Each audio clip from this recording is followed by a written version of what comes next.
As founders, we know that startups fail, and we end up moving on. But what happens when a startup is doing okay, or even really well, but we want to move on anyways? On today's episode of the Startup Therapy Podcast, Will and I will discuss the reasons you may be compelled to quit your own startup, how to backfill the role you leave empty, and what life after quitting your startup might look like.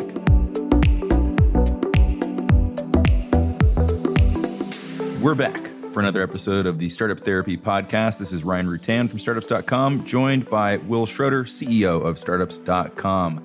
Today, we're going to talk about quitting your own company, stopping working at your own startup, which might sound strange, but Will, this is something that comes up more frequently than people might imagine, doesn't it? It does. I mean, now that I think about it, in the past maybe week to 2 weeks, I've probably had more conversations. I talked to a lot of founders. I've probably had more conversations with founders talking about how do I quit my own startup than founders talking about how do I grow my own startup. Probably a lot of folks listening to this, if they even decide to queue up this episode, they've at least had the thought in their mind. Right. You know, they're like, well, if I did want to do something else, what would that look like? And the truth is, it's not a topic that comes up very much, like a lot of the things we cover on this episode or on this podcast, and it's not something that you can go to a lot of friends and talk about because, frankly, they've probably never done it. Yep. But it can be done. It is not without challenges, and we'll certainly walk through those today.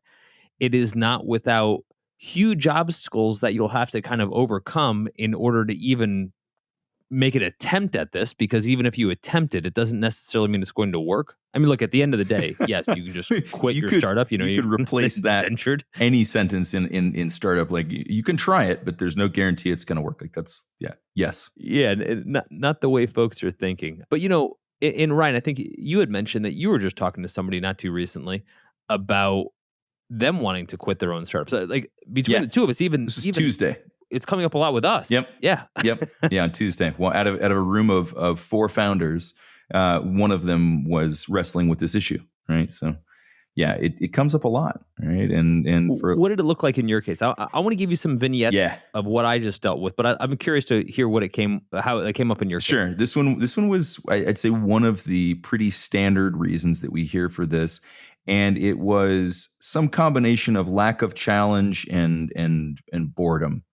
Right. So he's about 2.5 years into this business. It's a food service company that mostly does food service in other establishments. He's got a product that he puts into other restaurants, into other establishments. Right. And so he figured out the formulation. He got all that going. He built an audience around it. He had his own store that built the brand. And then he started to distribute this stuff.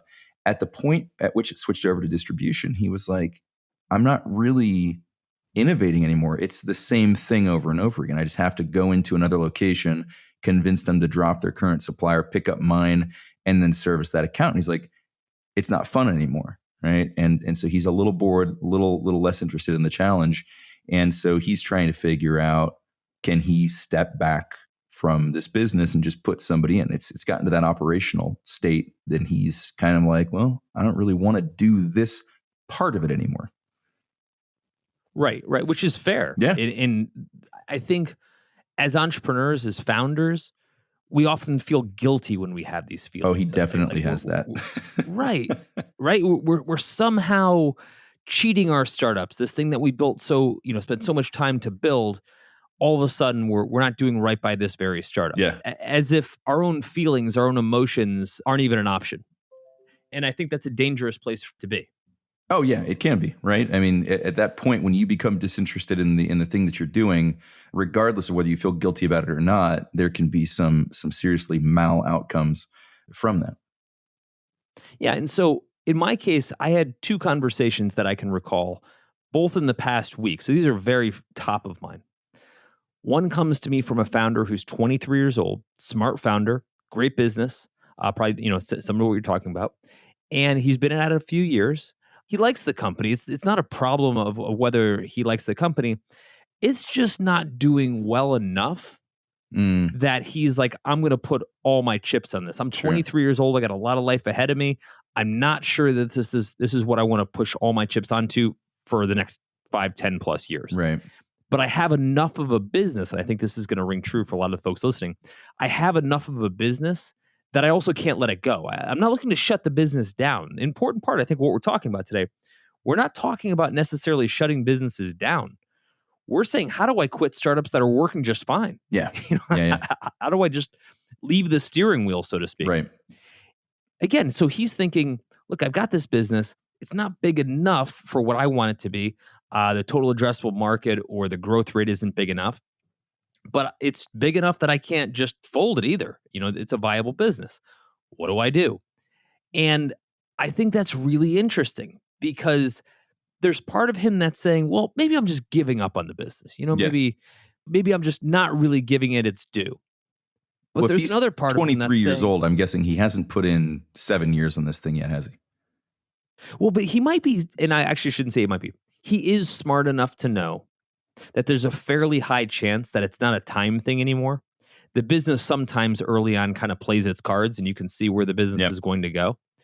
And he can also say, look, for the amount of time and effort that it would take to maybe grow this a little bit, I'd rather transform that time and effort on something new where I can probably, hopefully, get a bigger Sure. return on it. Sure. Which makes sense. It's a tricky situation. so- But yeah, I get it. It is. And there's a whole bunch of kind of warnings that I gave him about that line of thinking. One of them, for what it's worth, so I don't just lose sight of it, was, you know how hard it is to get a single business to ever be viable? Yeah. Thinking that you're going to quit and just go do another one and have the same outcome, Yeah. it's Right. it's not That's very smart thinking. the bird in the hand, right? Two in the bush. Big time. The second one, the second entrepreneur, is 65. So on the very other end of the spectrum. Right. And he's saying, look, I'm looking at the next stage of my life toward retirement, etc. My business is everything to me. It's all of my income. It's all of my retirement. But guess what? I want to go do something else. Right. And frankly, this is more of a startup to him. What do I do? Again, I'm not looking to fold the business. I need the income, especially at this stage in my career. And I can't afford to be wrong about this decision. That's right. At 23, Yep. you don't can get want to that be wrong, but you can. but you can afford to be wrong. That's Yeah, yeah, big difference. At 65, you're sort of, out of your highest income earning years in most cases. So it's a tough decision. However, whether in this case the founder is 23 or 65, they're both dealing with roughly some of the same challenges of trying to figure out how to quit, backfill, transform the business so that it makes sense for them. Yeah. And so I think today we can start to walk through step by step some challenges that are going through our minds, some of our anxiety, but also how do we actually do it? How do we actually put steps in place so we can walk away, hopefully, gracefully, and bring somebody else in if that's even possible? And who does it affect and how do we deal with all this? Sure. Yeah. Lot to unpack there. Yeah. And so let's talk about the reasons why people even start asking this question, because I think it's worth perhaps bringing these reasons up to the folks that are listening Sure. to say, you might be thinking one of these things, and guess what? So is everybody else. Right. Exactly. So what are some that come to mind for you? I'm curious as to, as you're kind of thinking to your conversations, et cetera, some of the top reasons folks are asking this when you talk to them. Right. I think there's one of the major ones is sort of financial viability. And there's a couple of facets to this, right? So the financial viability of the business isn't necessarily that the business isn't making money. The business may be making money. And the business may even be making enough money to pay the founder, but the founder may look at themselves and go, look, based on my market rate, I shouldn't be spending my time here. It's making some money, but it's not paying me as much as I should, right? Or maybe it's not paying them at all. What I often see is I was willing to take a huge pay cut from market rate, to your point, to come here. I mean, it was my startup though. So Right. I was willing to go from making $150,000 to $70,000. And the delta in that comp was essentially looked at like an investment in Right. my business. But it's been 7 years. Right. I'm long past the point where I can keep running at a fraction of my income and have that still make sense. Right. It no longer makes good financial sense to do that. Right. So that tends to be one of the reasons that I see is the financial aspect of things.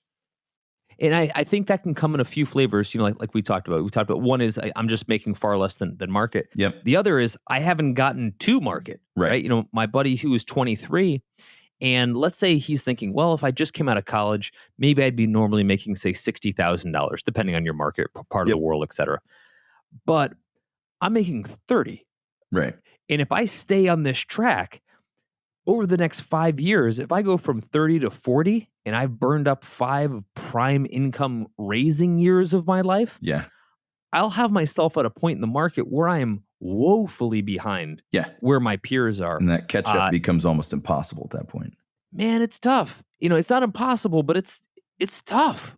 And when you multiply terrifying. The probabilities together, it's close to zero, right? So, you're probably right about that. Yeah.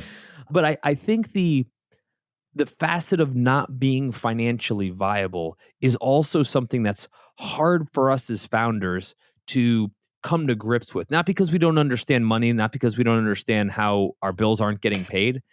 It's because it's a reflection of our optimism. Yes. When we say this business isn't making me enough money, once we come to that conclusion, we're also saying it's not capable of making me more in the future.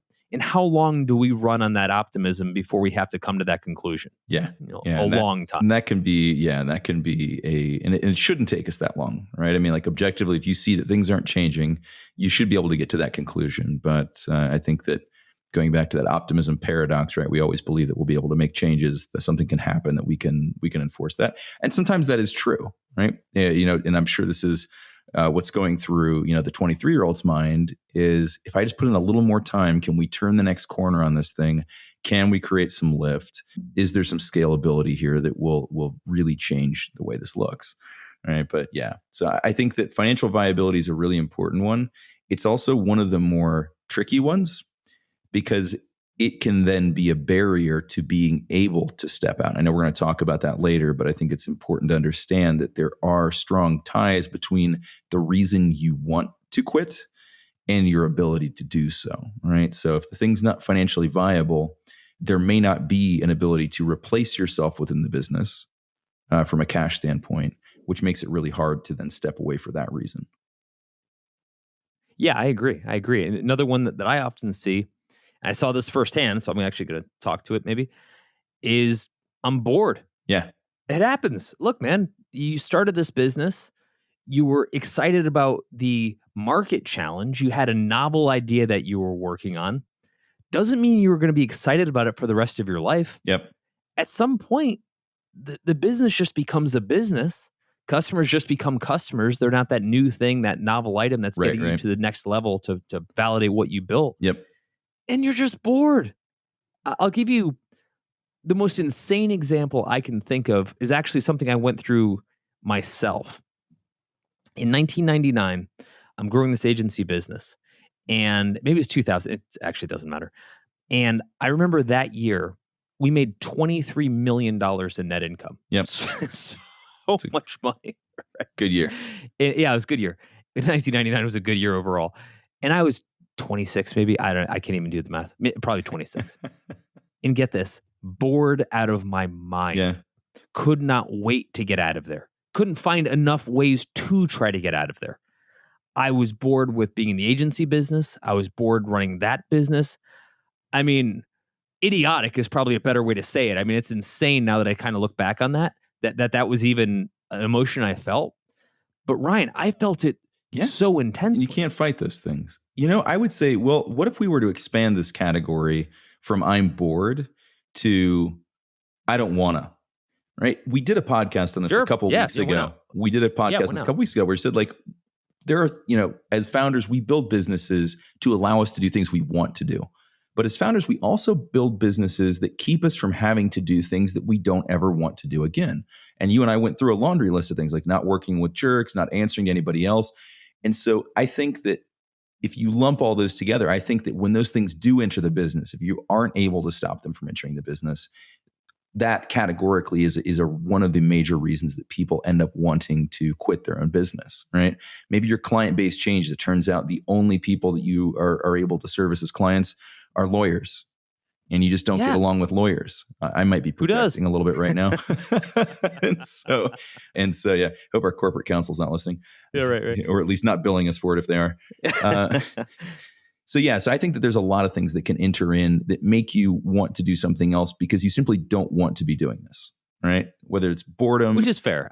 angst, Let's just put it out whatever. there. It does happen. Yep. Right. When I look back on 26-year-old Will, I look at it as an entitled jerk that should have been so thankful that he had what he had, that he wasn't allowed to be bored. Right. Right. And so I got to say, like, I kind of do. There's part of me that even looking back still feels like that's sort of true. Sure. That said, my point is, no matter how well things were going, 'cause sometimes people associate it with how well things are going, you can still get bored. Yeah. Doesn't matter. And look, people Boredom's do. not related to outcomes, right? Boredom is related to Exactly. your level of interest in what's happening. Exactly. And I think sometimes you'll see something else, like a life change. So my buddy that I was talking to that was 65, life change. He's about to retire. He had a really interesting opportunity presented to him to go do the same job he's doing now at his company in Milan on the Mediterranean. And like, he's thinking, Bad. dude, I'm 65 years old, right? Like, I could probably be doing a cooler version of this job in Milan for the rest of my life than in cold ass Columbus, Ohio. Right. And so, a perfectly reasonable reason to be able to say, I'm not feeling this anymore. Yeah. Yeah. So life changes, other opportunities come along, right? And interestingly enough, all these things kind of play together, right? So you may have this, ability to like have this opportunity comes along. I can now make a life change. When I start to compare Milan to Columbus, Ohio, boredom may or may not sneak in, right? I'm not going to say it's 100%, but like you may start to reevaluate some of the other criteria and say like, or maybe the opportunity is also more money, right? So now it's like I can make more absolutely in a location that's more exciting. So now I'm looking at what I'm doing now. I'm saying, ooh, well, comparatively speaking to some future that I'm a little uncertain about, but like at least what I can understand about it, I'm relatively bored. I'm not as financially viable.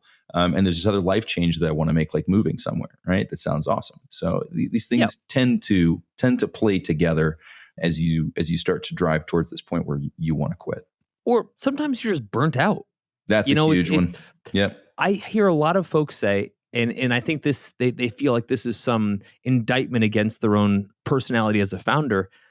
Honestly, I'm just fried. I'm just looking for an easier way to spend my day. Yeah. Of course you are. Who wouldn't? This is really hard. Yeah. Stuff is really hard. Of course you're burnt out. Like who wouldn't want to escape from that? Or at least take a long enough break from it. You know what I mean? Yep. A furlough at least, right? At the minimum. At the very least. And so some people are just looking for, just give me a minute, man. And by a minute, I mean a year or 2 years, what have you. But just give me a break from this grind. And again, who wouldn't want that? Who wouldn't want to come off the ice, as the term that I use, or come off the field for a bit and just take a break, get a breather, and just determine when and if you're ready to play again. Yep, exactly. Yeah, it's a big one. So what else do you see? So I think it's probably some combination of all of these things, right? But you can pull out some other specific ones that I've seen recently. This would fall into the life change category, probably, which is just illness or health concerns, either first or we talked about that secondhand. in another episode. We did, right? And so that would be an issue for us, right? It's a big one because you may face a health crisis at some point that is just the solution to which is mutually exclusive to running your company. Right? You may just not have the time and energy to do both or to do both well. And when it comes down to health, if that goes as far south as it can, you won't be running anything. Right? So there are points where you kind of get pushed to this. You may not want to quit your own company, but you may need to. And I think that's a big one. I've seen that happen a couple times in the last few years. Luckily, knocking on wood here, I don't see that one as often, but it has come up once fairly recently. And so I think, that and some other versions of you kind of can't do it anymore. Right. And I would say burnt out maybe falls into that same category. Right. Absolutely. Health related stuff. And then if we circle back to the 23-year-old, right, he wasn't necessarily saying he was bored. I don't think he was saying, I'm not sure there's enough juice in this to make the squeeze worthwhile, right? Is there enough upside? Is there a big enough future to make keeping at this worthwhile? I see this all the time. I see this particularly with funded startups where they say we raised maybe our seed round or Series A, and it doesn't even have to go that far, but just bear with me. We're not going to raise another round. That's kind of, the investors, when they were excited about what it could be, we figured out what it is, and what it is isn't as big as what we thought it would be. Right. Now that I know what it is, I'm not as Yep. excited about it. Yeah. Right. And it happens. And I'm not, looking to double down on something where I don't see an exponential outcome. But with all of this, okay, so I think we've done a really good job of saying, look, if you're listening and one or all of these things applies to you, don't feel bad because everyone else is thinking the same damn thing. That's right. So this is Absolutely. very common. But if you're listening, I'm guessing your next question is, awesome. Now what? What do I actually Right. do about all this? Yeah. And so the question being, paraphrasing, if I quit, then what? Like, who runs this thing? And how do I actually, what is the steps that I take in order to quit my own startup? And I don't just mean communication. We're talking about structurally. Yeah. How do I make this happen? Who do I hand my because I want to at resignation least letter consider to? it. Yeah, exactly. Exactly.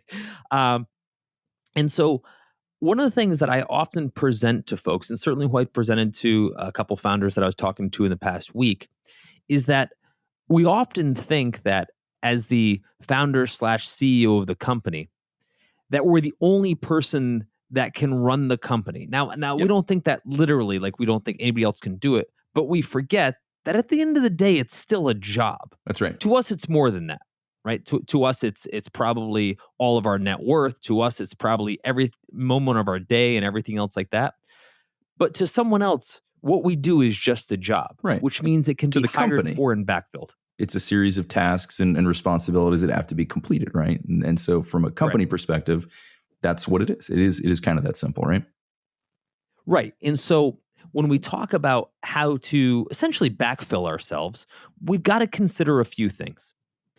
The first, and I think is super important, that we got the CEO job just by founding the company. That's right. We didn't have to interview for it.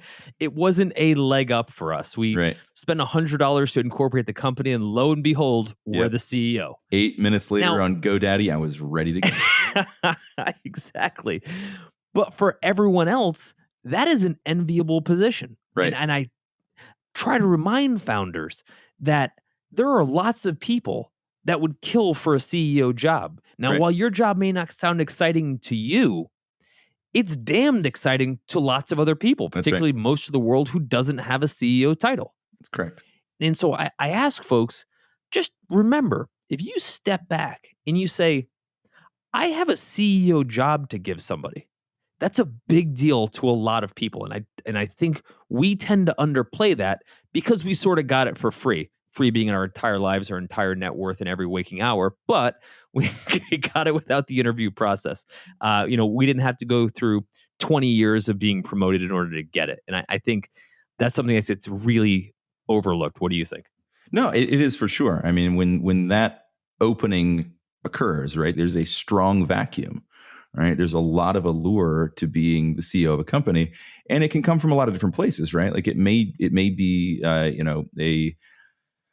a partner company. I've seen this happen before, where you essentially do some sort of a merger that then ends up replacing one of the founders with the other, and they take over operation of both companies. You can certainly hire from outside. You can promote from within, which is another one that happens quite frequently. Although, interestingly enough, that one doesn't seem to work out as well as often, which is a little counterintuitive. But there's something about just having watched it play out, having watched somebody transition from a VP or maybe like a COO, CMO, CTO, other position, trying to step into the CEO job under these circumstances where they're either replacing the CEO or he wants to leave. I'm trying to think of an example of this in startup land. Most of these were actually a little bit more, they were further along, kind of more mature companies. So this was more of a corporate level transition. But those internal promotions didn't ever seem to turn out quite as well, right? As bringing somebody in from the outside. Sure. For a lot of reasons, right? One of the things that happens if you promote somebody internally is there's political wrangling, right? Well, I wanted that Sure, job, right? And absolutely. we've worked together Yeah, for 10 absolutely. years and I know what an idiot you are. So how the hell did you get that job? Right? Well, I think there's some considerations here. So if you're looking to backfill yourself and you're saying, well, let's use this scenario, which I think is not uncommon. Hey, I don't necessarily know the company has an exponential future to it. So it's going to be really hard to hire another CEO. Yep. It's going to be hard to hire somebody who already has a CEO title. Yep. Because if I have a CEO title, I'm comparing this to my other CEO jobs. Right. And my If I CEO don't salary. have a CEO title, yes. If I don't have a CEO title, if I have a VP, EVP, director level title at another company, this is likely the only CEO job I am going to get offered in a very long time, if maybe ever. Ever, right? So these opportunities aren't just falling off trees.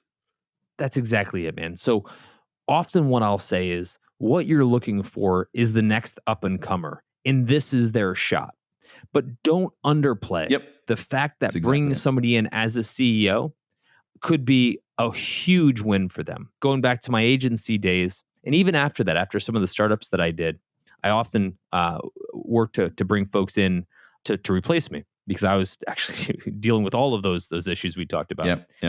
And in each case, they weren't a CEO previously. In each case, they were coming from a very different background and or different title. And they looked what I thought was this old tired job as the greatest opportunity they ever had. Sure. Because again, and sometimes it is, right? For them, it might be, and it might be for different reasons too, right? Sometimes, there's that fresh legs component. You may have, if you're leaving because you're burnt out, for example, bringing somebody else in might create different opportunities. It may be a very different job for that person than it was for you.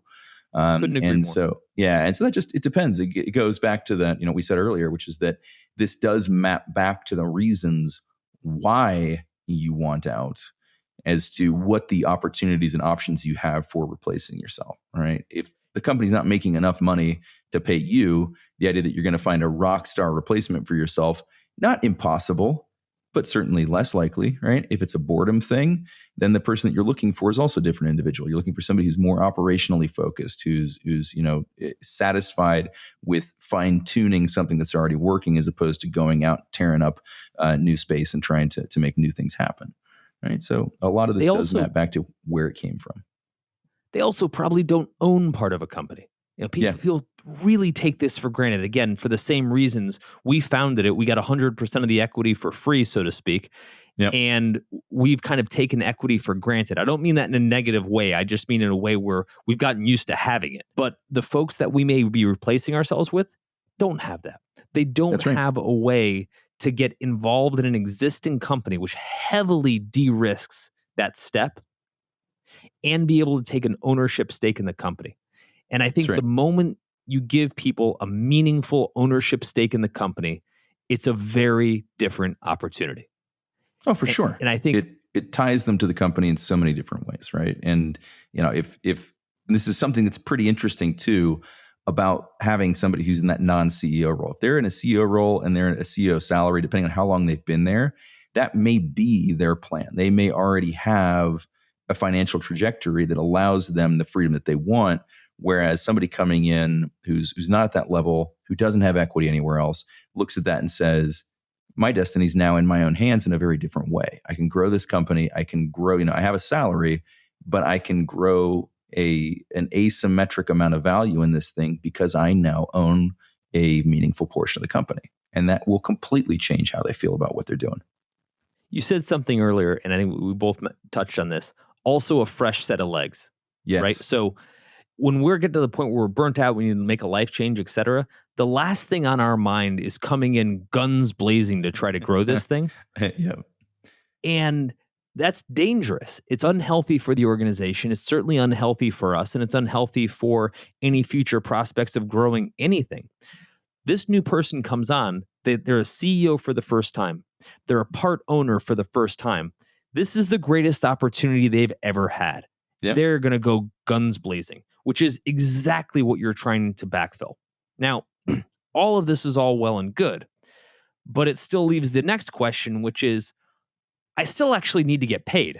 I don't necessarily want to Right. work here, but I still need to get paid. Ergo, I can't afford to quit my own startup. So I think it's probably worth digging into that because there's some art and science to kind of how you approach that part of the problem too. Does that make Sure. sense? Yep. Yeah, absolutely. Yeah, and this will definitely tap into something we've talked about very recently, which is, can I go back to being an employee? Sure, absolutely. And so let's set the stage.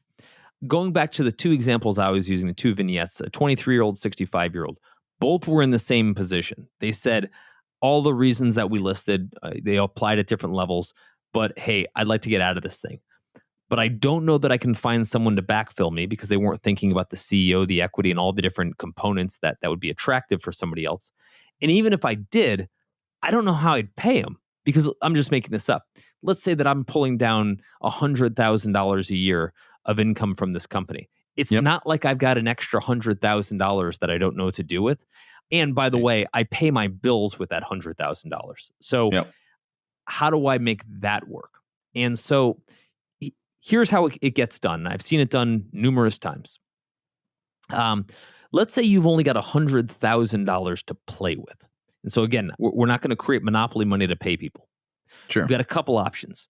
One, the first thing you do, and Ryan, I think you're heading toward this, as you're looking to kind of go on and figure out what you're going to do next, is figure out how you're going to get paid next. Now, people don't do this.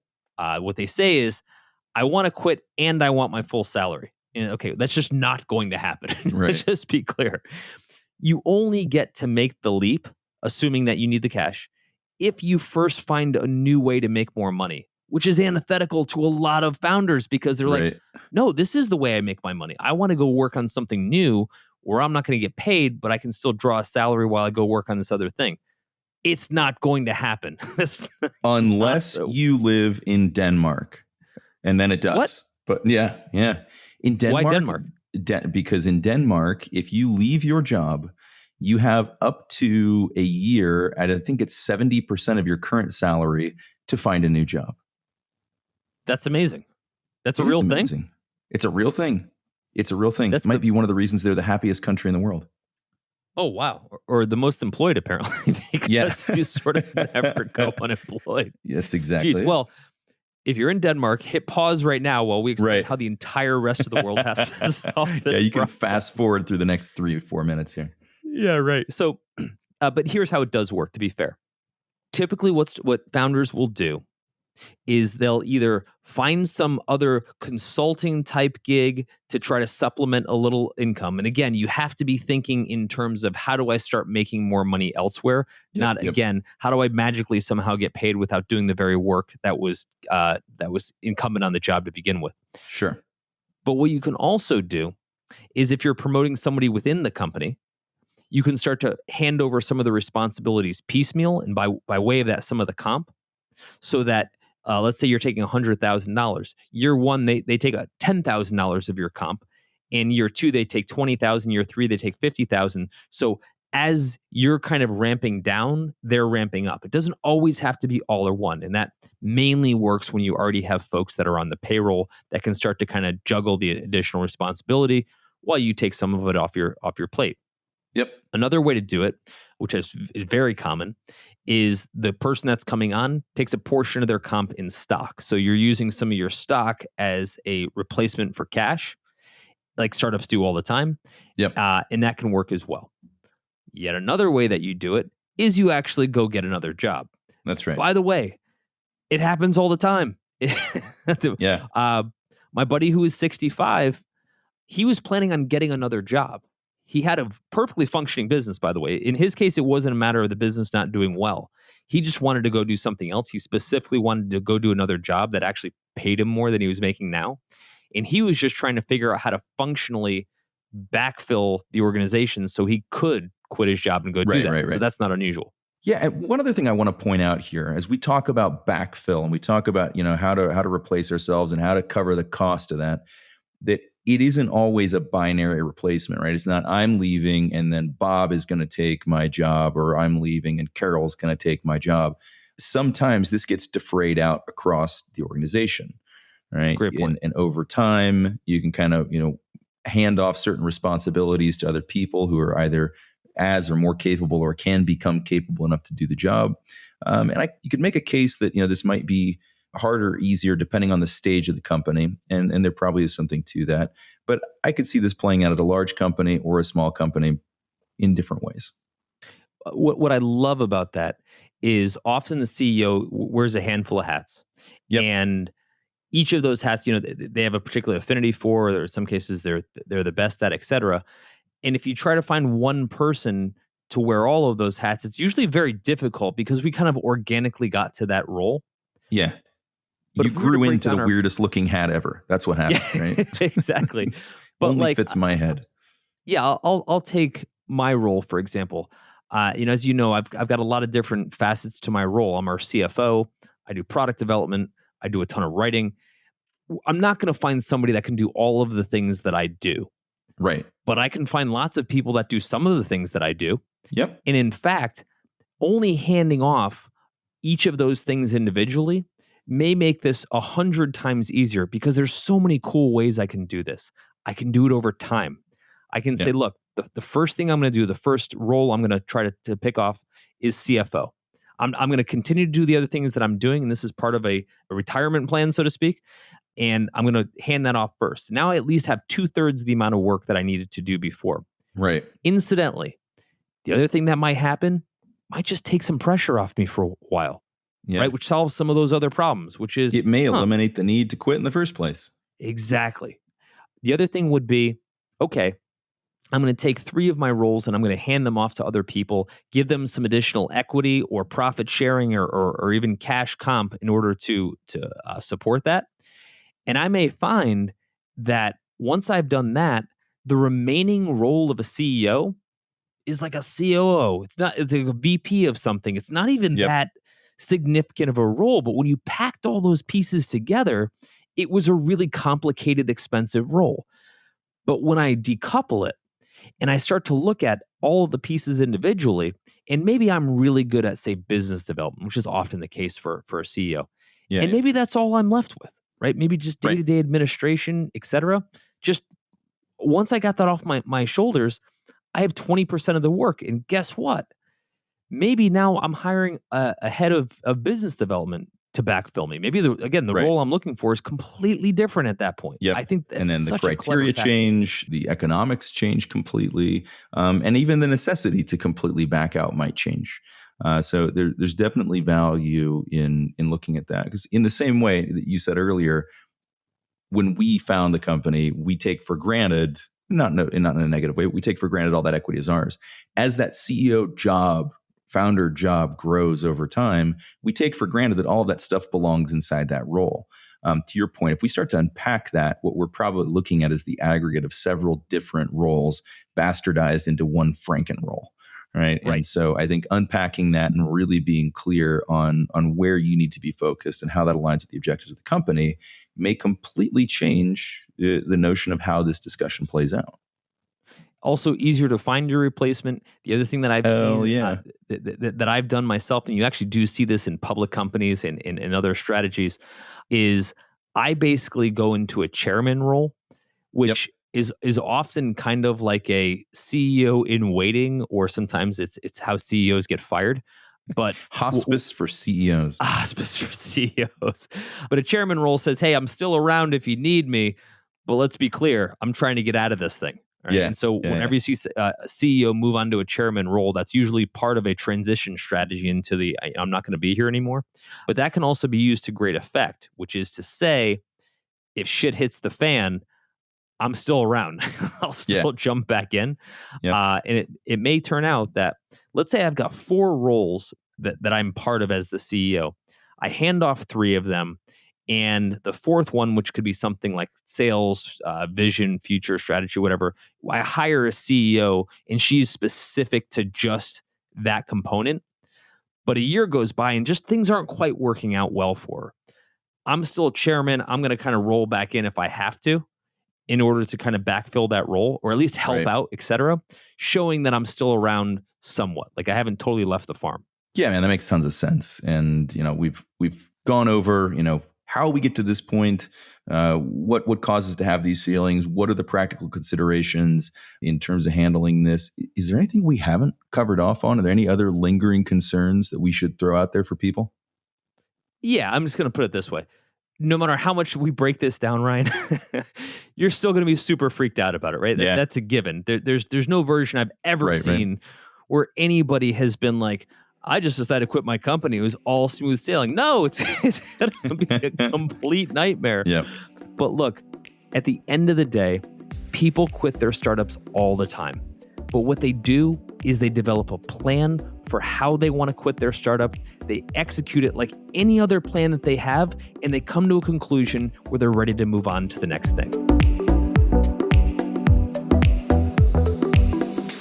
That's a wrap for this episode of the Startup Therapy Podcast. This is Ryan Rutan on behalf of my partner, Will Schroeder, and all the Startups.com family, thanking you for joining us. And we hope you'll continue to join us. Be sure to subscribe, rate, and comment on iTunes or wherever you love to listen to Startup Therapy. You can find all of our episodes at startups.com/podcast. If you're looking for more amazing resources to launch or grow your startup, be sure to head to startups.com and check out Startups Unlimited. It's everything we have to offer, from our online university to our amazing community of experts and founders, and even all the tools we've built like BizPlan, Fundable, and LaunchRock. It's everything a founder needs. Visit startups.com/begin. That's startups.com/BEGIN. You'll thank me later.